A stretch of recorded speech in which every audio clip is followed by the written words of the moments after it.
E aí, galera? A gente está começando o nosso segundo episódio da nossa série Testemunho. Quem esteve aqui no sábado passado, levanta a mão. Tinha uma galera. Aí vocês levantam a mão e fazem um barulhinho, só para identificar se teve muita gente. Beleza. Adolescente e jovem faz essas coisas, né? Adulto que fica calado. Obrigado, Tainá. Uma salva de palmas para a Tainá. Maravilhosa. Então, galera, a gente vai agora para o segundo episódio da nossa série Testemunho. A gente teve o primeiro episódio, que foi aquele O que Vimos e Ouvimos.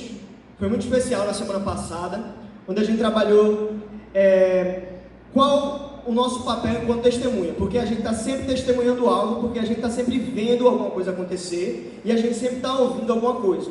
E aí eu incentivei vocês a pregarem o próprio testemunho de vocês, a vocês lerem a Bíblia que vocês têm, mas não só vocês lerem a Bíblia que vocês têm, mas vocês também se inspirarem com a vida de outras pessoas, mas não só vocês se inspirarem com a vida de outras pessoas, mas vocês terem sua própria história e suas próprias experiências com Deus, para que vocês possam inspirar outras pessoas.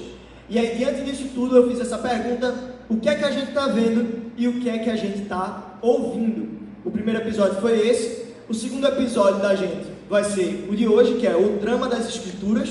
E depois vai ter o terceiro episódio, que vai ser Chamados e Escolhidos, conhecendo, descobrindo a nossa vocação.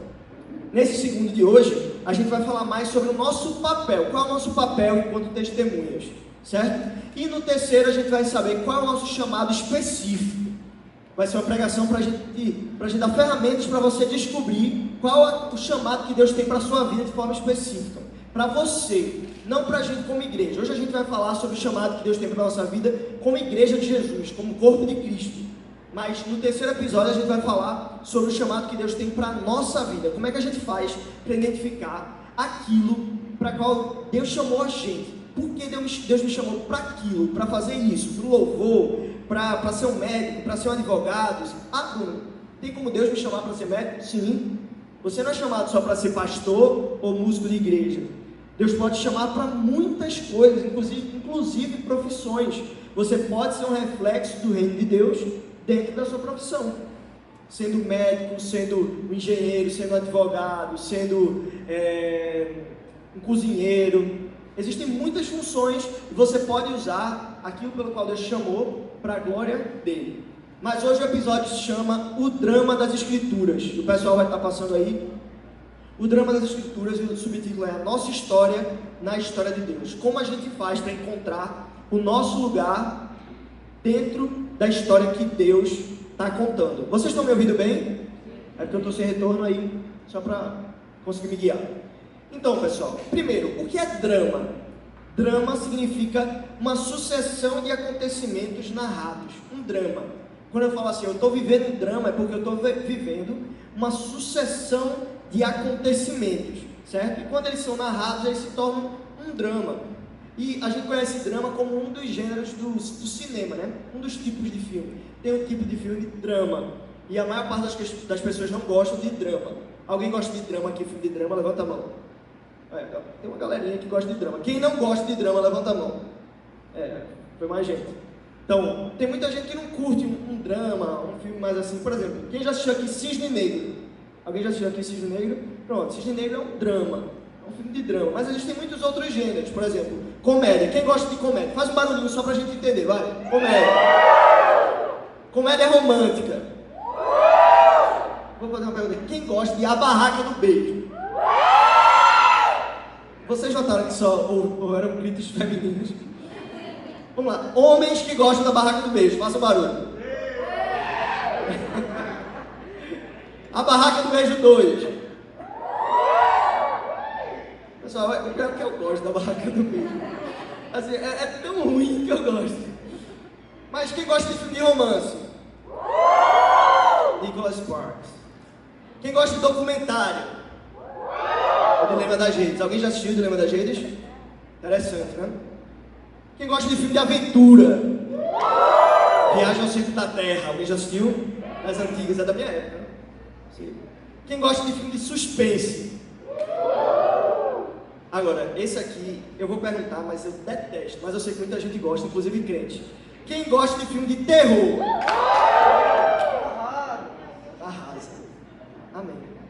Detesto filme de terror. Depois que eu assisti O Exorcismo de Emily Rose, nunca mais eu quis assistir filme nenhum. Porque eu estava em Gravatar, numa noite super escura e chuvosa, e o capeta tomando conta da mulher lá. Nunca mais eu quis ver filme de terror. Enfim, quem gosta de filme de ação, animação, Procurando Nemo. Quem gosta de filme de guerra? Eu sou fãzaço de filme de guerra. Quem aqui já assistiu Até o Último Homem? Sensacional, né? Muito bom. E tem filmes de ficção científica e muitos outros. E dentro da Bíblia a gente encontra muitos desses gêneros. Porque a Bíblia, ela é uma narrativa, ela é uma história contada. A gente às vezes pega a Bíblia e tenta olhar para ela como simplesmente um livro religioso, ou um livro que contém informações a respeito de Deus. Mas não, a Bíblia é um livro que conta uma história, tal qual uma comédia, tal qual um romance, tal qual um filme de ficção científica, um filme de ação, um filme de aventura. Assim como os filmes contam uma história, a Bíblia também ela narra uma história para a gente. E dentro da Bíblia existem muitos desses gêneros. Tem história, imagina, porque a gente sabe que tem na Bíblia e a gente acha que é clichê. Mas é tipo Game of Thrones, galera. A Bíblia tem coisas assim que é estilo Game of Thrones.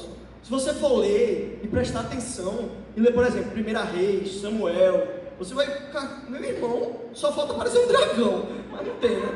No Apocalipse tem, mas assim, tem histórias incríveis. Imagina, um menino que pegou uma funda, girou...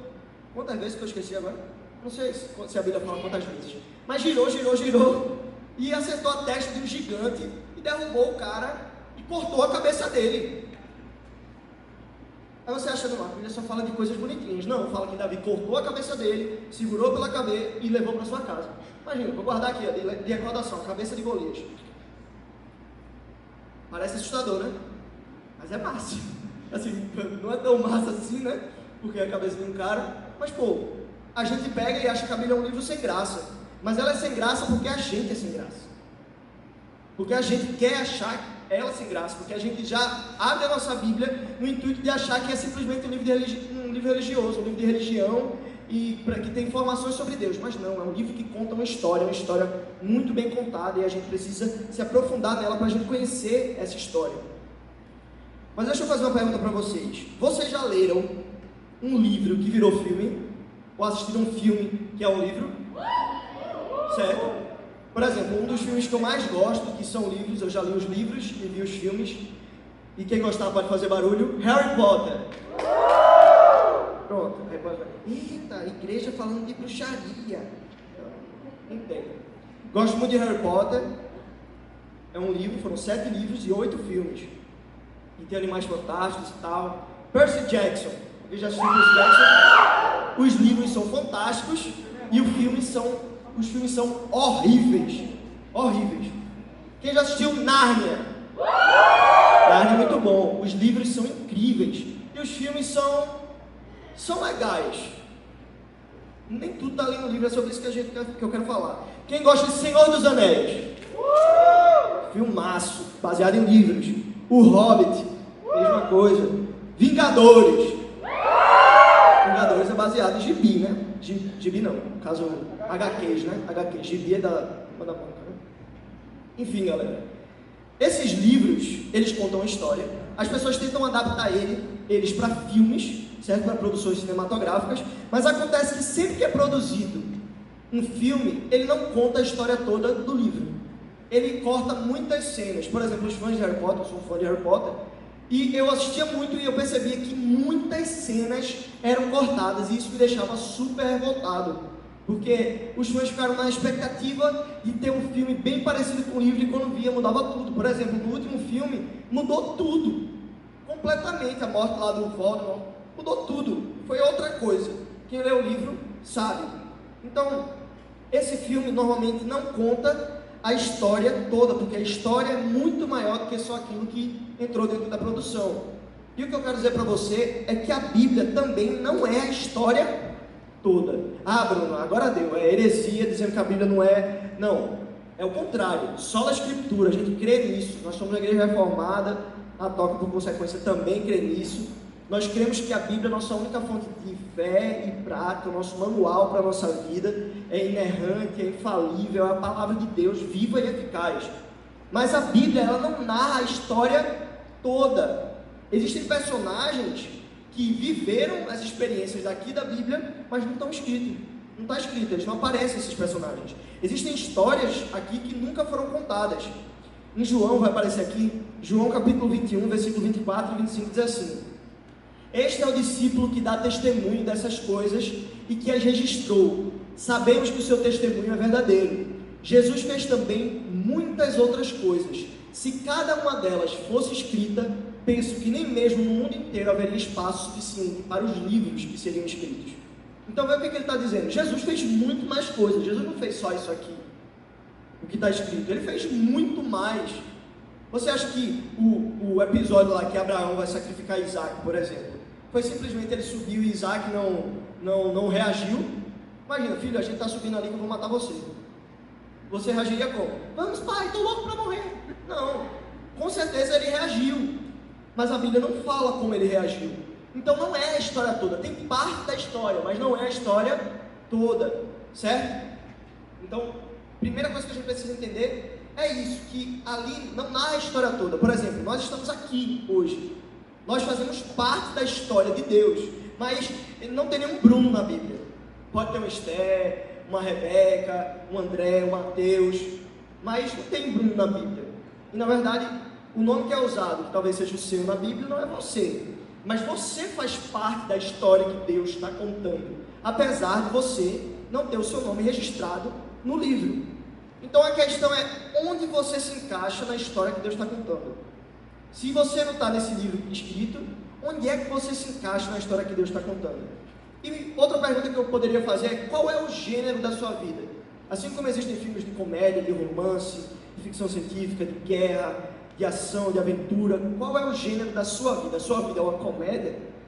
A sua vida é uma vida de ação, de aventura, de drama, de suspense, de terror? As pessoas aqui vão dizer de terror. Qual é o gênero da sua vida? Onde é que você se encaixa na história que Deus está contando? E aí a gente vai falar sobre 3 pontos, certo? O primeiro ponto é a história bíblica, certo? A história de Deus. O segundo ponto é a nossa história. E o terceiro é o que eu faço agora. Então a gente vai ver esses 3 pontos hoje nessa palavra, certo? A história bíblica, a história de Deus, a nossa história nesse processo e o que é que eu faço com isso. O que é que eu faço ao saber da história de Deus e da minha história. Como é que eu reajo diante disso tudo?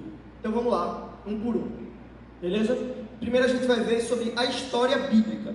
E para falar o que eu quero falar com vocês, eu estou usando esse livro aqui, se vocês quiserem anotar para comprar depois, chama O Drama das Escrituras, Encontrando Nosso Lugar na História Bíblica. Ele é a base de tudo que eu vou falar hoje. Esse livro é extraordinário, é de um cara chamado Michael Goldin. Eu tenho o privilégio assim, de me encontrar com ele uma vez por ano, durante 3 anos. É um teólogo canadense e tem um projeto que chama Projeto Timóteo, que reúne alguns pastores jovens. Eu sou caçula e também não sou pastor ainda, né? Não tenho título. E é extraordinário. E se vocês puderem comprar esse livro, comprem. É muito bom. E eu vou falar um pouco sobre ele hoje. Nesse livro do Drama das Escrituras, ele divide a história bíblica em 6 atos, em 6 partes. Assim como o filme é dividido em cenas, em peças teatrais são divididas em atos, a Bíblia é dividida em 6 atos, segundo esse cara. Tem um outro grande teólogo que chama N.T. Wright, não sei se vocês já ouviram falar, ele é fabuloso, excepcional. Ele fala que a Bíblia é dividida em 5, mas esse cara fala que é dividida em 6. É como se toda a história bíblica tivesse dividida em partes.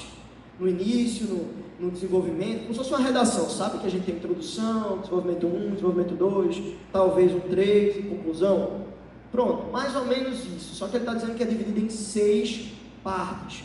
E aí tem uma frase que eu queria ler aqui com vocês. É uma parte do livro. A fim de que nossa vida seja moldada pela história das Escrituras, precisamos entender bem 2 coisas. Primeiro, a história bíblica é uma unidade convincente da qual podemos depender. Segundo, cada um de nós tem um lugar nessa história. E este livro é a narração dessa história. Convidamos os leitores a torná-la sua história. encontrar nela o seu lugar e vivenciá-la como uma verdadeira história do nosso mundo. Então aqui ele está dizendo duas coisas. Primeiro, a Bíblia é uma história só. A Bíblia não é um livro fragmentado, não são várias historinhas que foram juntadas e não tem conexão entre elas. Não, Deus está contando uma história na Bíblia. Na Bíblia é Deus contando de fato uma história para a gente. E Ele convida você, a reconhecer qual é o nosso lugar dentro dessa história que Ele está contando. Não são as pessoas que escreveram os textos da Bíblia, os livros, que estão contando a história simplesmente. Deus inspirou esse pessoal para que eles pudessem escrever, porque Deus tinha a intenção de contar a história dele para a gente. Deus é um Deus que se auto-revela, ou seja, Ele quer se mostrar para o mundo. Ele quer mostrar quem Ele é, Ele quer aparecer, não no sentido de quero agora para mim, sei lá, eu quero mostrar o quanto eu sou bom e glorioso, se achando, não. Ele quer se revelar ao mundo para mostrar o seu amor, a sua bondade, para resgatar o mundo. Então a intenção de Deus é se revelar. Ele é um Deus que se auto-revela, mas a gente não pode ler a Bíblia de modo fragmentado. A Bíblia é uma história só. Então, próxima vez que você pegar a sua Bíblia, você não vai ler como se fosse só uma parte. Como assim, Bruno? Se você chegasse assim para mim, quem aqui já assistiu Como Eu Era Antes de Você? Vocês gostam? Pronto, gosto muito desse filme. É triste pra caramba, mas eu gosto. Agora imagina que se você chegasse lá na cena que ele chega pra ela assim e diz, quem não assistiu vai levar spoiler agora, tá? Que ele chega pra ela e diz assim, eu quero morrer e nada do que você fizer vai mudar isso, porque você, ainda que seja muito bom viver com você, não é a vida que eu tinha. Não é excepcional como era antes. Eu amava a vida que eu tinha e agora eu amo você, acho você extraordinário, mas você não é tudo que eu queria. Eu queria aquela vida lá. E eu nunca mais voltei. Se você pegasse essa cena, ela conseguiria descrever o filme inteiro? Não. Ela não consegue descrever a história, como ele se acidentou, a ex-namorada dele que tentou lidar com ele, mas o deixou por causa do orgulho dele, desse senso assim de soberba que ele tinha, de se achar bom, apesar da situação que ele estava, e ele aprender com ela, e aprendendo, se desenvolvendo, até que chegou lá no final do filme, e ela entende a parada, vai lá para Paris, come seu croissant, um cafezinho, contei spoiler do filme todo, já era para vocês, tô nem aí, é isso. Então galera, você não pode pegar uma cena do filme e tentar explicar a história toda baseada nessa cena. Você tem que assistir o filme todo. Se você pegar Harry Potter e assistir o sexto, você vai ficar, hã? Como assim? Duda, eu fico tentando forçar, Duda assiste Harry Potter. Ela fala, não vou assistir esses filmes, é tudo mentira. Não gosto. Aí qual que você gosta? Jogos Vorazes. Poxa! Caramba, agora sim, estou convencido.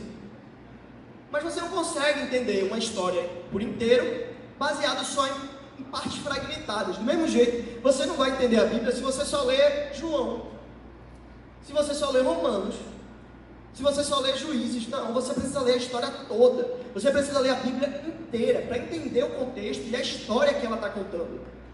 E entendendo o filme inteiro, entendendo a história que Deus está contando inteira, você vai compreender qual é a sua participação nessa história. Você consegue descrever qual é o papel da... É Lu, né? É Lu, que é a mulher do filme? Você consegue dizer qual é o papel da Lu no filme se você assistir o filme todo. Mas tem um dia que ela se revolta. Um dia no filme. É só spoiler aqui, meu galera. Então um dia que ela se revolta. Se você pegar só aquela cena, você vai dizer, que menina arrogante. Se você pegar só a cena que ele trata ela mal, você vai dizer, que cara arrogante. Mas ele é transformado. As coisas mudam com o passar do filme. E na história bíblica a mesma coisa. Se você abrir, por exemplo, no livro de Reis, no livro de Samuel, ele vai dizer lá que Deus mandou matar mulheres e crianças. Aí você fica assim, como assim? Se você ler só isso, você vai dizer, Deus é um Deus carrasco, ruim, mau, podre, detestável, horrível, porque você só leu essa parte. Mas você tem que ler a história toda. Se eu disser para você que um cara deu um soco no outro, vai parecer que o cara que deu o soco, ele é muito mau, né? Mas o outro cara, ele estava com a arma apontada para a cabeça dele, era um bandido. Agora faz sentido, né? Ele estava tentando se defender. Então você precisa saber da história toda. Eu estou insistindo nisso porque muitas vezes a gente tenta ler porções da Bíblia. Tem gente que não se propõe a ler a Bíblia inteira, de Gênesis a Apocalipse. A Bíblia só faz sentido se você ler ela toda. Ela pode fazer até algum sentido se você ler um trechinho ali para a sua vida, mas para você encontrar o seu lugar na história e para você entender quem você é em Deus, você precisa ler a história toda. Você não pode ler a Bíblia de forma fragmentada. Deixa eu tomar só um pouquinho de água aqui.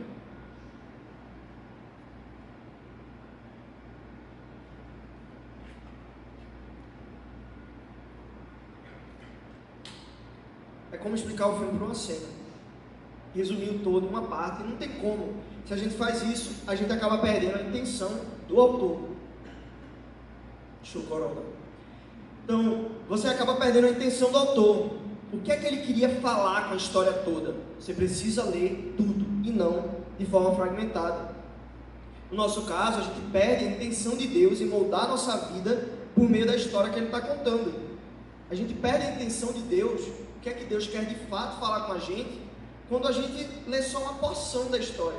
Se você ler, por exemplo, o livro de Mateus, você vai perceber que ele fala sobre Moisés e sobre Elias, mas você não faz ideia de quem Elias e Moisés é. Você sabe um pouco de Moisés, Moisés é o cara do Nilo, que era o bebezinho, né, e tal, não sei o quê, mas você não sabe quem foi Moisés, qual é a história dele, por que ele ficou reconhecido, por que ele de fato não entrou na terra. Foi só porque ele bateu na rocha e veio só tocar? Será que foi mesmo?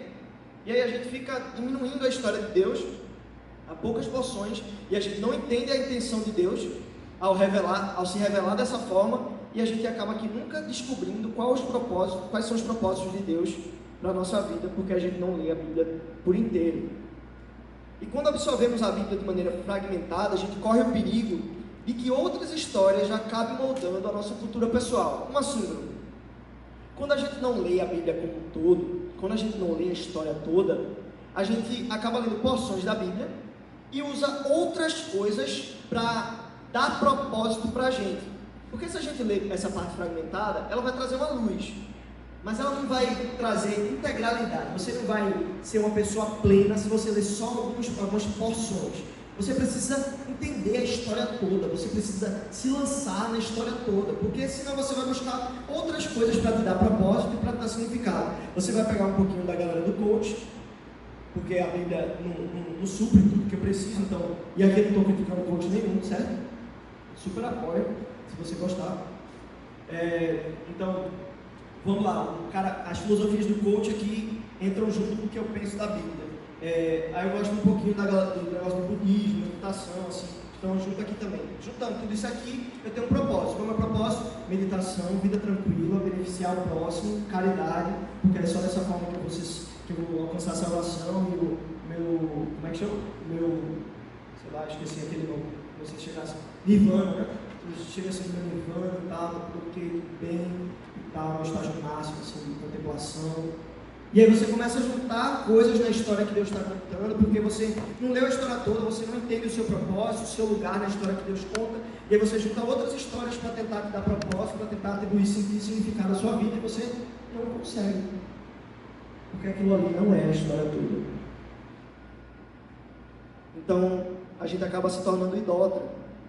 Os nossos pensamentos e ações, elas devem ser norteadas à luz de algo maior, e quando a gente reduz isso a pouca coisa, a gente acaba se tornando idólatra, porque a gente não vive uma vida para Deus, a gente vive uma vida para a gente ou para algo, para alguma coisa.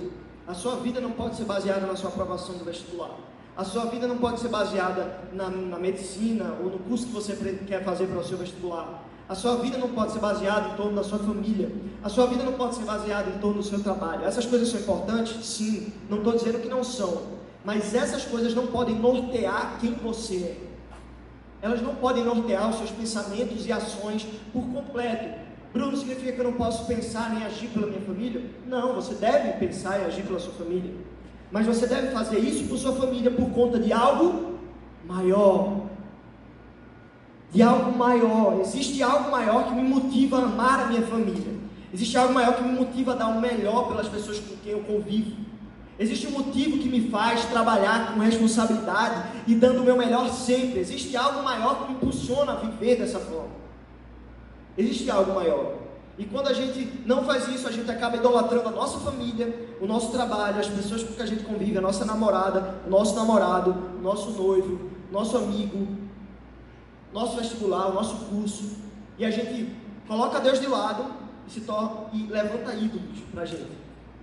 Calvino diz que o nosso coração é uma fábrica de ídolos. Tim Keller depois escreve um livro chamado Deuses Falsos, para mostrar isso, que às vezes a gente, por não entendermos que somos parte de algo maior, colocamos outras coisas dentro da nossa vida para nos atribuir significado, e essas coisas não nos preenchem, mas a gente gosta tanto que essas coisas se tornam ídolos para a gente. E aí a gente se torna um bando de idólatras. Reduzir a história toda a porções fragmentadas, que a gente faz outras inclusões, nos faz reféns da cultura dos dias de hoje, idólatra e mentirosa, que promete satisfação, que promete alegria, mas uma alegria que passa, uma alegria que acaba, como a gente falou na última pregação. Ela passa, alegria que, não que, quando eu falo mundo, não é, nós fazemos parte do mundo, certo? É no sentido do pecado. A alegria que o pecado oferece é uma alegria que não dura para sempre. Ela pode até te dar algum prazer por um tempo, mas uma hora ela não vai mais se satisfazer. Talvez ela te supra no momento, talvez por alguns meses, semanas, talvez até anos, mas existe um vazio que sempre vai brotar no seu coração, porque você foi criado para fazer parte de algo maior do que você. Você não foi criado para você, entenda isso. Você não foi criado para a sua autossatisfação, e você não foi criado para apontar para si mesmo. Você foi criado para apontar para algo maior que você. Mas sabe qual é a glória disso tudo? O bom disso tudo é que, apesar da gente estar apontando para outro, da gente estar direcionando o nosso olhar e o olhar dos outros para algo maior do que a gente, apesar de estar sendo externo a nós, esse Deus para quem a gente aponta, Ele faz brotar em nós uma alegria que só Ele pode dar, só Ele faz brotar no nosso coração. E é uma alegria integral, plena, verdadeira. Não é uma alegria fingida. E Bruno, essa alegria, ela me impede de passar por sofrimento? Não, você vai passar por sofrimento. Você vai sofrer, você vai chorar. Você vê aqui, os 3 pastores aqui da igreja. Igor teve câncer e depressão. Guilherme Alves perdeu a família inteira. Guilherme Franco, num acidente de carro, perdeu o irmão mais velho. Eu não sou pastor ainda, mas sou esperançoso. Sofrimentos acontecem, mas a minha alegria, ela não depende das coisas que me acontecem. Ela depende da minha compreensão de que eu faço parte de algo maior, de que daquilo que eu estou vivendo hoje pode contribuir com algo maior. Isso me traz alegria. Eu já recebi testemunhos por conta dessa minha doença que eu nunca pensei que isso fosse alimentar a fé de alguém. E tirar alguém, por exemplo, da cama de uma possível depressão e dizer: velho, depois que eu escutei a tua história, agora eu tenho ânimo para viver, velho, porque eu entendi que não é sobre mim. Amém, é isso. Vamos sofrer? Sim. Vamos passar por situações difíceis? Sim. Mas isso não significa que nós não vamos ser alegres e ter satisfação dentro da história que Deus está contando, no viver, na caminhada, na experiência que nós vivemos com Deus. E aí eu quero falar com vocês sobre os 6 atos. Esses 6 atos que eu falei aqui, esse livro conta. A história de Deus, mas antes disso, eu queria dizer para vocês que a história de Deus não caminha para a destruição. A história de Deus é uma história de redenção. A gente pensa assim, no final Deus vai destruir tudo e vai salvar algumas pessoas. Não é isso. O propósito de Deus não é chegar no final da história. Deus não é um Deus que cansei dessa terra, vou destruir tudo e vou salvar alguns. Não é isso que Deus quer. É uma história de redenção. E a gente vai saber disso daqui a pouco. Mas a intenção de Deus nunca foi destruir tudo, mas sim reconstruir tudo, reconciliar tudo. Não é para condenar, é para salvar. Não é para salvar alguns assim, é salvar integralmente. Deus quer salvar toda a sua criação, toda ela, não só as pessoas. Toda a natureza foi reconciliada através de Cristo. E aí a gente entra nesses 6 atos. Quais são os 6 atos? Vamos lá. O primeiro ato, Deus estabelece seu reino, certo? Deus estabelece o seu reino de que forma? Criando o mundo. Ele cria o mundo, cria o homem conforme a sua imagem, segundo a sua semelhança, cria todas as coisas. Eu costumo dizer que você precisa ter mais fé para ser ateu do que para ser cristão. Sabe por quê? Porque, pensa assim, imagina, tinha lá a poeira cósmica. De onde veio essa poeira cósmica, Bruno? Não sei, nem a ciência sabe dizer de onde veio. Aí essa poeira cósmica se juntou, até o ponto que essa poeira cósmica, que o que é, eu não sei, se expandiu. E ela se expandiu numa velocidade tão grande que ela gerou astros, como o Sol, com gases que queimam e geram luz, uma Terra, vários planetas com anéis, com cometas, e essas coisas estão em constante expansão. Esse universo está constantemente se expandindo, e vida surge do nada, de poeira cósmica, do fogo, aparece vida que se desenvolve e tem plantas que tem nutrientes, que tem vitamina, que tem proteína, tem aminoácidos, tem carboidratos, lipídios dentro de uma fruta, dentro de um animal, e você surge e você tem a capacidade de reproduzir através de uma semente da mulher, uma semente do homem que é invisível, que se juntam e criam uma pessoa de carne e osso duro, surge de algo que é invisível a olho nu, e esse algo surge, cresce, é capaz de amar, de perdoar, de construir uma coisa chamada celular. E aí você diz que isso tudo é obra do acaso? Você precisa ter mais fé para ser ateu. Com certeza você precisa ter mais fé para ser ateu. Porque diante de tudo isso, você entender, você pode até não ser cristão, você pode até não acreditar que Jesus existe, que ele existe como personagem histórico, que ele existiu, mas que ele não é o Salvador, você pode até não acreditar, mas que o mundo foi criado por um ser maior, isso você não pode negar. Foi criado sim, não tem como, é muito perfeito. A posição da Terra, hoje a Lua está ali naquele lugar, se ela fosse mais perto, os mares já estariam em outra condição, é tudo muito perfeito. As células da sua mão, as células da sua boca são diferentes do resto, e cada um, mas você já parou para pensar que seu coração bate? Seu coração bate, quem foi que colocou a eletricidade para o seu coração bater? Quem foi que deu o start? Era o espermatozoide que morre se ele não for utilizado, um óvulo que morre se ele não for utilizado, ele junta ali com o óvulo do espermatozoide, juntos formam um embrião que cresce, e quem foi que fez nascer o coração ali dentro com eletricidade? Eletricidade para bombear o sangue. De onde veio o sangue? De onde veio a célula? De onde vieram as células? É muito perfeito, galera. Você precisa ter mais fé para ser ateu. Então a primeira coisa que Deus fez foi estabelecer o seu reino. Ele estabelece um reino onde ele é o rei, onde ele governa, e ele cria tudo. E aí entra o segundo ato de Deus. Ele, não de Deus, né, mas da história que Deus está contando. Existe uma rebelião dentro desse reino que Deus criou. Um reino de paz, um reino de igualdade, um reino de amor, um reino de verdade. Ele cria esse reino, mas o homem que ele cria se rebela dentro desse reino, e aí acontece a queda. O pecado faz toda a criação cair. Porque o homem pecou, toda a natureza se desligou de Deus. Tudo se desligou de Deus. Tudo estava conectado, esse reino acontecia em perfeita concordância, mas depois do pecado, tudo se desconecta de Deus. É a queda. E aí entra o terceiro ato. A intenção de Deus de regenerar esse processo, de reconstruir o rei, esse rei do reino. Ele escolhe um povo, é o início da redenção.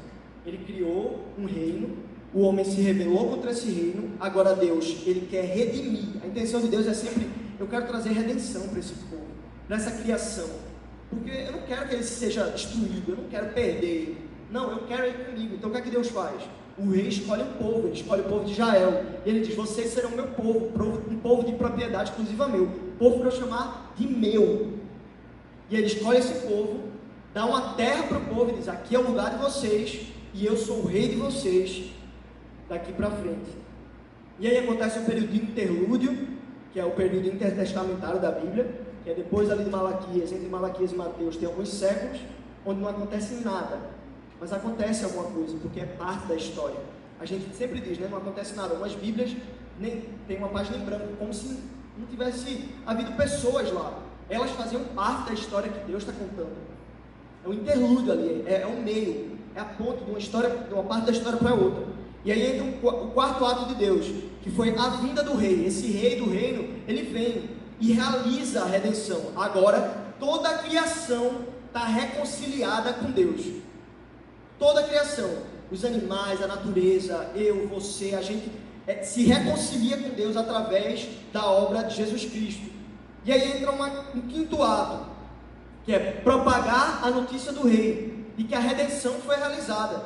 A redenção foi realizada, só que as pessoas não sabem que essa redenção aconteceu. Então o que é que eu tenho que fazer? Propagar a notícia do rei.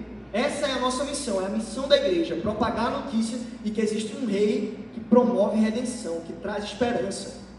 E aí entra o sexto ato, que é a volta do rei, quando a redenção vai ser concluída, depois da gente ter pregado essa redenção para todas as pessoas da terra, certo? Então, a história bíblica se divide nesses 6 atos, e o propósito de Deus é nada menos do que erguer pontes entre Ele e toda a criação. O propósito de Deus nada mais é do que erguer pontes, somos a ponte, entre Ele e toda a criação. Esse é o propósito dele, é o propósito que Ele entrega para a gente. O nosso propósito, enquanto cristãos, discípulos de Jesus, é erguer pontes entre Deus e a criação. Você nasceu para ser uma ponte. Você está aqui hoje para ser uma ponte. E aí a gente entra no segundo ponto, que é a nossa história. A gente falou dessa história de Deus. Deus tem uma história, e é uma história que Ele está contando, que Ele pensou desde a criação do mundo. Nada do que aconteceu, Deus foi pego de surpresa e foi tendo criatividade no meio da história escrevendo. Tudo já estava planejado por Deus desde o início da história. Ah, não significa que eu sou um robô e tudo que eu fizer já está predeterminado? Não, não é isso. Mas Deus fez você com um propósito e uma missão. Cabe você abraçar esse propósito, essa missão. Apesar de que nós cremos aqui na igreja de uma maneira reformada, que nós cremos que somos eleitos para sermos salvos. Mas o que você faz e deixa de fazer, Deus não predeterminou, não. Se você vai para o jogo do esporte e não para o jogo do Santa Cruz, você está certíssimo. E se você vai para o jogo do esporte, você vai porque você quer. Ninguém pegou você e levou. Deus não arrastou você para o jogo do esporte. Você foi porque você quis. Agora, em matéria de salvação, o Espírito faz brotar em nós a fé. Mas a gente não sabe quem vai ser salvo e quem não vai ser. Então a gente precisa pregar o Evangelho para toda criatura, para todo mundo. E aí entra no segundo ponto, a nossa história. Se eu te perguntar assim, me conta sobre você. Me conta sobre você. O que é que você vai falar? Você vai falar uma série de histórias, de testemunhos, de coisas que aconteceram na sua vida. E a gente, ao narrar essa história, a gente acaba conhecendo um ao outro. Se eu chegar assim em Vitor e disser, Vitor, me conta um pouquinho quem tu é. Aí ele vai dizer coisas que aconteceram no passado dele, como ele chegou até aqui. Recentemente a gente teve uma conversa, ele veio aqui no portal. Faz assim, ó, Vitor, só pra galera ver. Muito bonito esse cara. E aí, ele foi aqui no portal e explicou sobre a vida dele. Contou pra mim o que estava acontecendo na vida dele. A primeira vez que a gente conversou, ele contou tudo que tinha acontecido desde o início, da época que ele era do mundo, agora que ele é da igreja, agora que ele é de Cristo, que ele anda com Jesus. O que é que mudou? Então, se eu perguntar para você, me conta sobre você, involuntariamente, você vai me falar sobre o seu passado. Você vai me falar quem você era, quais são as experiências que você já viveu. Porque é dessa forma que eu conheço quem você é hoje. Porque você também é aquilo que você já viveu. Não há como a gente entender o presente sem a gente conhecer o passado. Não dá para entender quem você é hoje sem eu conhecer o que você já viveu, porque você é esse conglomerado, essa junção de tantas outras coisas. Quais experiências, ideias e pessoas moldaram a sua vida? Você conviveu com pessoas, você foi exposto a ideias, e essas ideias, essas experiências moldaram o que você é hoje. Quais foram as experiências? É uma pergunta retórica, certo? Quais são as experiências que você tem vivido? Quais experiências que você já viveu? Elas moldaram o que você é. Os medos que você tem hoje, você tem porque você já viveu alguma experiência que te fez ter esse medo. As inseguranças que você tem hoje são inseguranças que foram promovidas por conta de hábitos do passado, talvez até da sua própria família. Aí o livro, na página 22 desse livro, O Drama das Escrituras, diz assim, ó: suas histórias pessoais fornecem um contexto que explicam muito a respeito da sua vida. Contudo, à medida que continuam a conversa, elas poderiam perguntar: para dar sentido à nossa vida, devemos nos basear apenas em nossas histórias pessoais? Ou há uma história verdadeira que é maior do que nós dois, por meio da qual podemos entender o mundo e encontrar significado para a nossa vida? Será que as nossas histórias pessoais, quer separadas, quer juntas, fazem parte de uma história mais abrangente? Se você contar a sua história, é a sua história. Mas se o outro contar a história dele, é outra história. Mas será que existe uma conexão entre a minha história e a sua história, Vitor? Será que existe uma conexão entre aquilo que eu estou vivendo e aquilo que você está vivendo? Será que existe algo maior norteando as nossas vidas? Definindo coisas a respeito da nossa experiência, do viver, da nossa caminhada pessoal? A gente precisa encontrar o nosso lugar nesse algo maior, que é a história de Deus. E aí algumas perguntas surgem diante disso. Quem eu sou? Onde é que eu estou? O que é que está errado? Qual é a solução? A gente se faz essas perguntas. Se eu quero encontrar o meu lugar na história de Deus, então, quem eu sou nessa história? Onde eu estou nessa história? O que é que está errado e o que é que eu preciso corrigir? O que é que eu preciso solucionar, já que eu faço parte de uma história maior? E essas perguntas precisam nortear a nossa visão do mundo e a nossa existência. A gente precisa se fazer essas perguntas. Quem eu sou? Por que eu estou aqui na ponte? Por que eu estou aqui nessa igreja, nessa cidade? Por que eu estou aqui? O que é que está errado na cidade, no mundo, no meu contexto? O que é que está errado? Qual a solução? Como é que eu posso apresentar soluções efetivas, práticas, reais, para a realidade que eu vivo? Só que aí existe outra pergunta que é muito importante a gente fazer, que é essa: que horas são? A gente pergunta quem a gente é, a gente pergunta onde você está, o que está errado, qual é a solução, mas essa pergunta talvez seja a mais importante que você deva se fazer. Que horas são? Qual é o tempo que eu estou vivendo? Qual é o tempo que eu estou vivendo? O que é que Deus espera de mim hoje? Em que parte da história eu estou? Em que parte da história eu estou? 2 Coríntios capítulo 5, do versículo 14 ao 21, diz assim: pois o amor de Cristo nos constrange, porque estamos convencidos de que um morreu por todos, logo todos morreram. E ele morreu por todos, para que aqueles que vivem já não vivam mais para si mesmos. Você não vive mais para si mesmo, mas para aquele que por eles morreu e ressuscitou. De modo que agora em diante, a ninguém mais consideramos do ponto de vista humano. Ainda que antes tenhamos considerado a Cristo dessa forma, agora já não o consideramos assim. Portanto, se alguém está em Cristo, é uma nova criação. As coisas antigas já passaram, eis que surgiram coisas novas. Ou seja, você faz parte de algo novo, algo maior do que você. Não aponta para si mesmo, aponta para algo maior. Você faz parte de algo maior, mas você precisa se perguntar: o que é que Deus espera de mim nesse tempo? Em 2 Coríntios, no capítulo 6, no versículo 1 e 2, diz assim: como cooperadores de Deus, insistimos com vocês para não receberem em vão a graça de Deus, pois ele diz: eu ouvi no tempo favorável e os socorri no dia da salvação, e digo-lhes que agora é o tempo favorável, agora é o dia da salvação. Então o que ele está dizendo aqui? Ele está dizendo: olha, que horas são? Agora é o tempo favorável para a salvação. Deus nos fez com propósito, uma missão, e essa missão é para agora, é para hoje, não é para amanhã. Em que parte da história eu estou? Eu estou nessa parte da história, no agora, do tempo favorável para a salvação. Deus tem a intenção de salvar a sua criação, de salvar o mundo.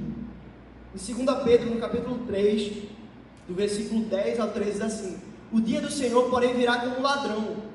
Os céus desaparecerão com um grande estrondo, os elementos serão desfeitos pelo calor, e a terra, e tudo que nela há, será desnudada. Visto que tudo será assim desfeito, que tipo de pessoas é necessário que vocês sejam?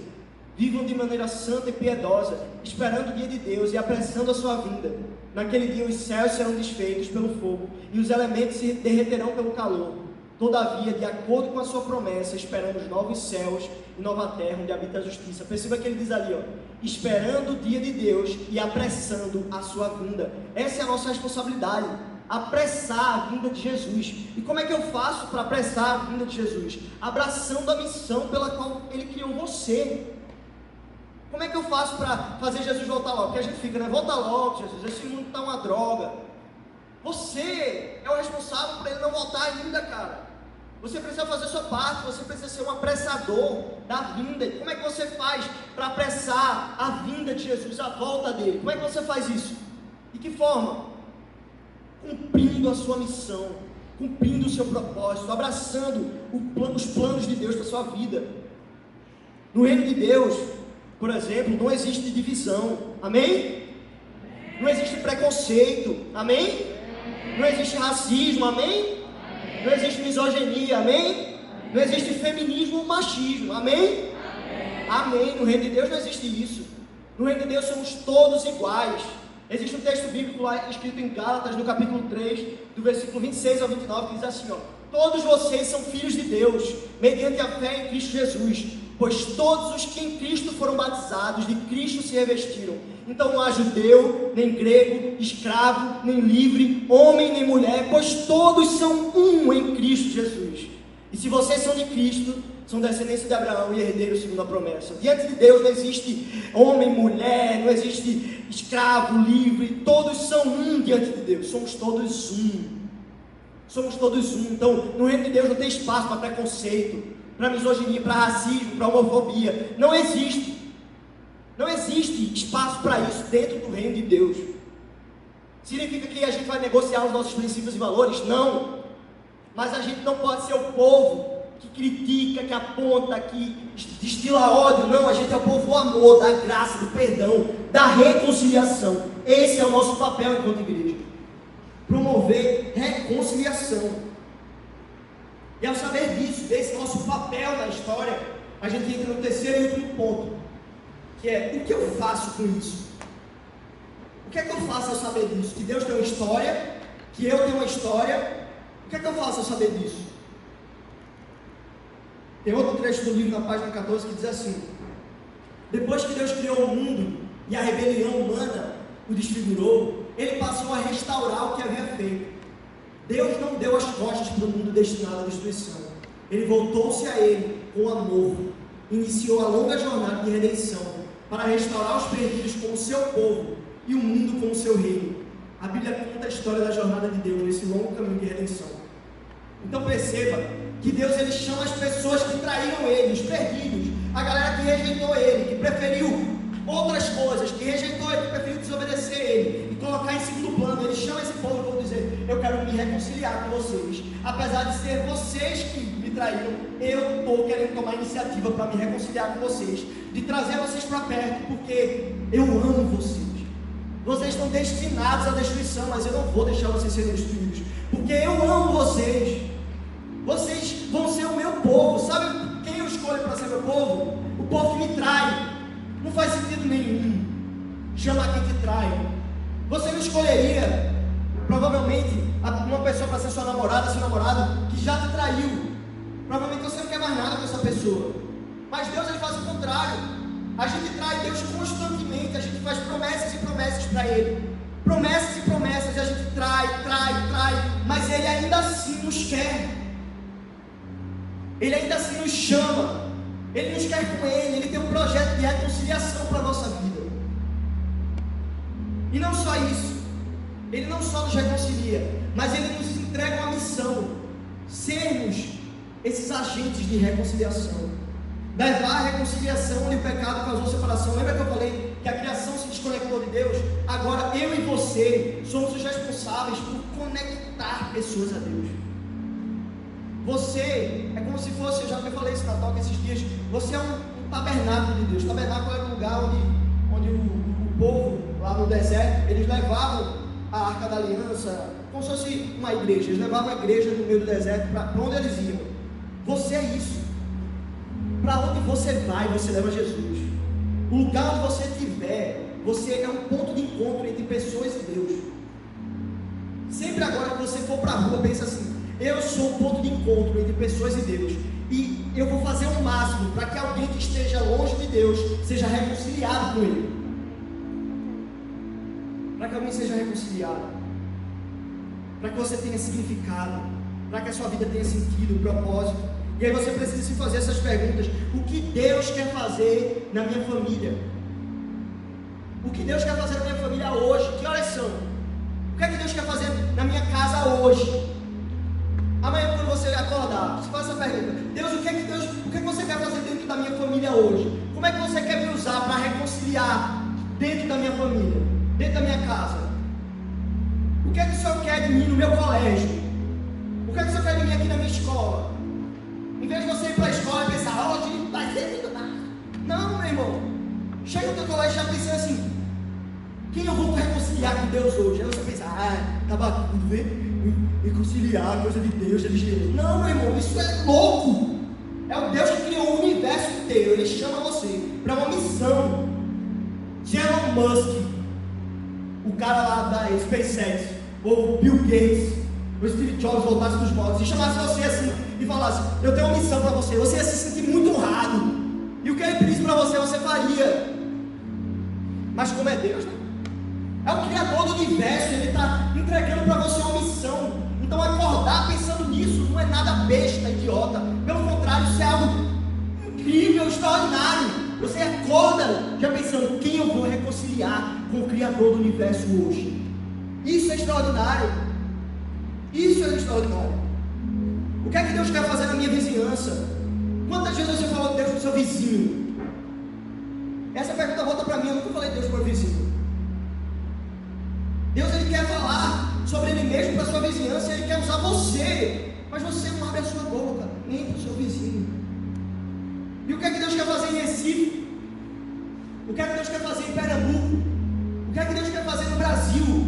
O que é que Deus quer fazer no mundo? E mais do que isso, não é só o que Ele quer fazer, é o que Deus está fazendo. Hoje, o que é que Deus está fazendo? Porque Deus não está parado. Vocês acham que Deus está no trono dele assim? Não, Ele não está não. Deus está fazendo algo agora. Ele está fazendo algo inclusive aqui agora, operando na mente de vocês, no coração de vocês, para que a vida de vocês tenha significado, sentido e propósito daqui para frente.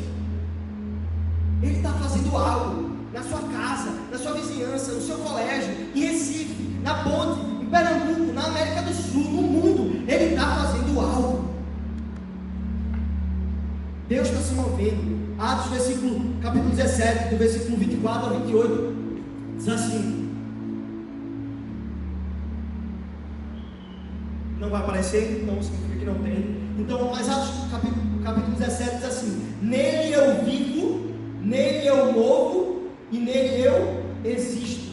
Nele eu vivo, nele eu movo, nele eu existo. Ou seja, Deus está fazendo algo. E o apóstolo Paulo entendeu isso. Ele fala: olha, eu vivo em Deus. É em Deus que eu me movo. Tudo que eu faço é por causa de Deus.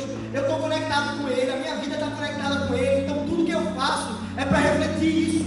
E a minha existência está permeada por esse propósito, por esse significado. Deus é real. Ele tem um propósito para mim. E aí, como eu posso fazer parte disso? A gente está em missão, galera. E quando a gente aceita Cristo, a gente passa a seguir, a gente se torna embaixador. Sabe o que é embaixador? O embaixador, ele pode ser embaixador americano aqui no Brasil. Significa que onde o embaixador estiver, aquele espacinho ali onde o embaixador está, é território americano, é ele está ali. Se ele está dentro da embaixada dele, aquela embaixada é como se fosse o território dos Estados Unidos dentro do Brasil. Ninguém pode tocar ali. As regras não funcionam ali é outro país. E é você o embaixador de Cristo. Para onde você vai, você leva as regras do reino de Deus, as leis do reino de Deus, a dinâmica do reino de Deus.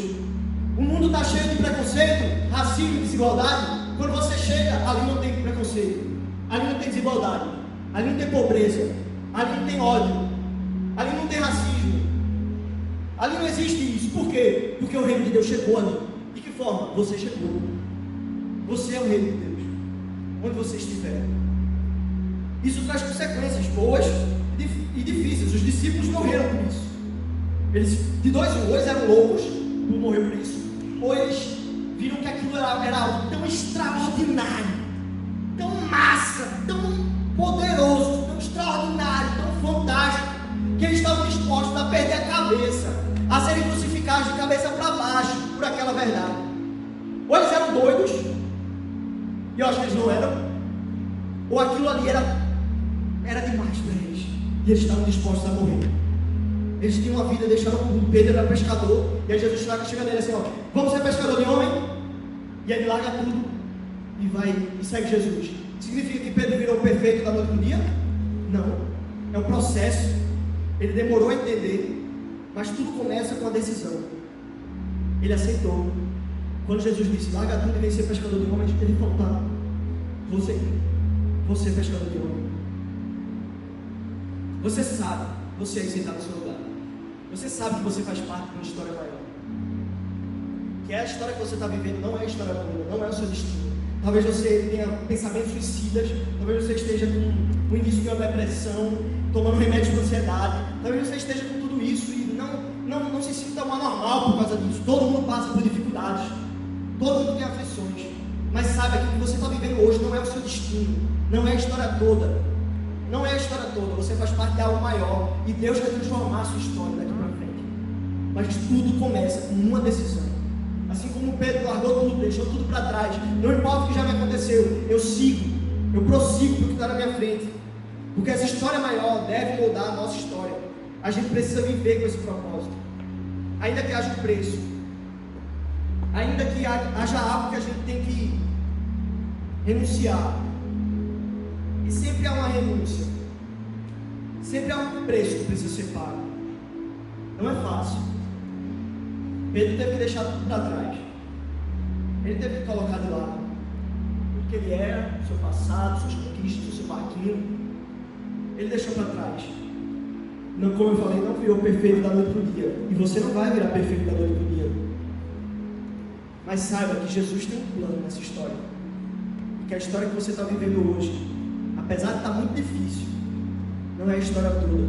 Você foi feito, você foi criado para algo maior. Você pode ficar de pé no seu lugar?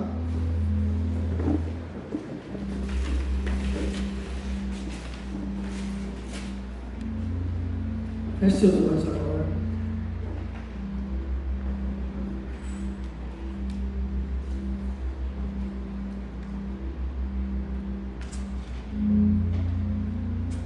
A música que a gente vai cantar agora chama Eu Quebro Meu Vaso.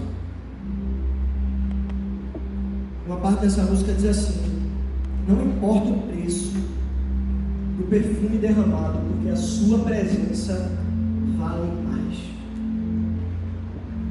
Não importa o preço que eu tenho que pagar, não importa as renúncias que eu tenho que fazer.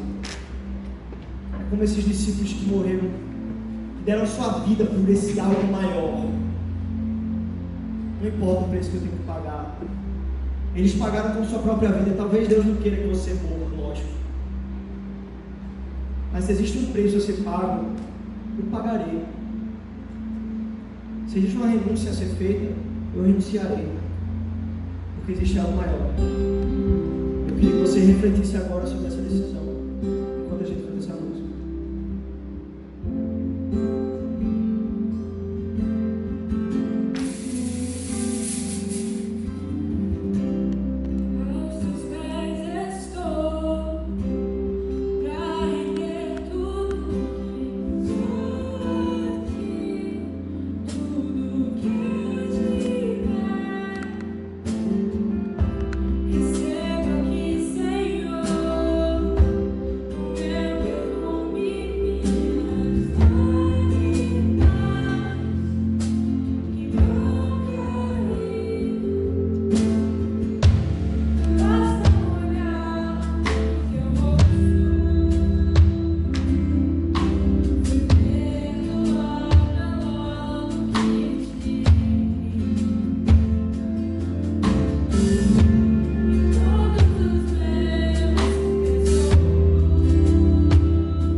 Feche seus olhos agora. Não importa o preço do perfume derramado, sua presença vale mais. Não importa a renúncia que eu preciso fazer, não importa o preço que eu tenho que pagar, porque a sua presença é melhor. Feche seus olhos agora. Eu falei que tudo começa com a decisão. A decisão é esse ponto importante que quebra a história.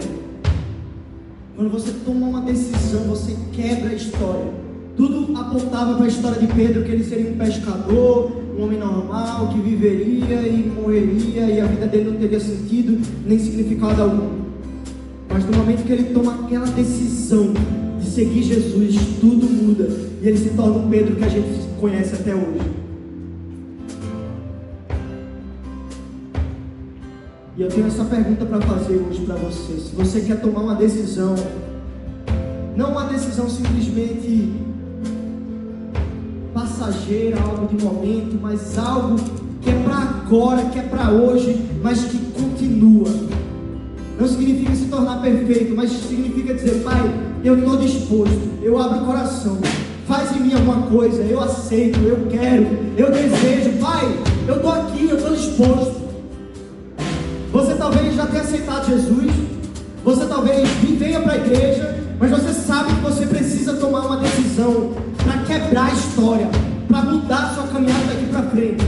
Talvez você tenha sido criado num lar cristão, talvez você venha para a igreja desde que você se conhece por gente, mas você precisa tomar uma decisão de realmente agora viver o papel que Deus te chamou para viver, viver o propósito que Ele quer, Senhor, para a sua vida. E se você tem isso no seu coração, todos de olhos fechados, se você deseja viver essa quebra na sua história agora, esse divisor de águas, tomar essa decisão, assim como Pedro tomou, de seguir Jesus, não importa o preço, não importa o que venha, eu quero me jogar no Senhor, eu quero viver uma vida incrível contigo, Senhor, não importa o que vier, eu quero, se esse é o desejo do seu coração, eu quero só ver você no seu lugar, não precisa você vir aqui na frente, eu não quero te expor, mas eu quero que você fale isso para Deus, revele isso para Deus. Eu só quero enxergar você. Então, se você tem esse desejo, se você quer tomar essa decisão por Jesus hoje, de viver esse divisor de águas na sua história, sendo você cristão ou não, eu queria que você levantasse a sua mão até eu olhar para você e pedir para você abaixar. Deus te abençoe, Deus te abençoe, Deus te abençoe, Deus te abençoe, Deus te abençoe, Deus te abençoe, Deus te abençoe, Deus te abençoe, Deus te abençoe, Deus te abençoe. Mais alguém, Deus te abençoe, meu irmão, Deus te abençoe, Deus te abençoe, meu irmão.